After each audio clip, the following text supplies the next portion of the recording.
à toutes et à tous. Dans ce nouvel épisode de The Office, nous allons vous présenter notre dernière étude sur l'immobilier de bureau en Île-de-France, Paris Moves.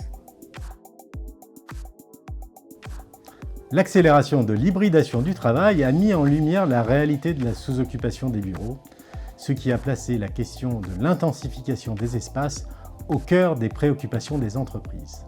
Un chiffre l'illustre, sur les quelques 200 grands mouvements post-Covid que nous avons analysés, 56% se sont traduits par une réduction des surfaces louées.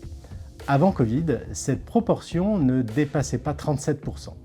En effet, la majorité de nos clients cherchent à réduire leur surface et c'est même désormais le déclencheur principal de la réflexion immobilière. On constate une moyenne de 20% de réduction environ, avec des amplitudes assez importantes, allant de réduction mineure jusqu'à 50%. Clairement, c'est l'adoption du flex office qui constitue le corollaire du télétravail. Elle a concerné pas moins de 75% des grands mouvements réalisés entre 2021 et 2023. Seules les grandes entreprises du luxe et du secteur public ne l'ont pas encore adopté. Quand on se rappelle combien ce type d'aménagement demeurait relativement confidentiel avant Covid, on mesure l'ampleur et la rapidité de la transformation en cours. Le flex office est devenu une quasi-norme dans les entreprises, avec, comme tu le précises, quelques exemples notables, dont le secteur public qui, pour autant, diminue fortement ses surfaces prises à bail. Les nouveaux référentiels de la direction immobilière de l'État ciblent un ratio de 15-16 m² par poste, au lieu de 18-19 m² par poste précédemment.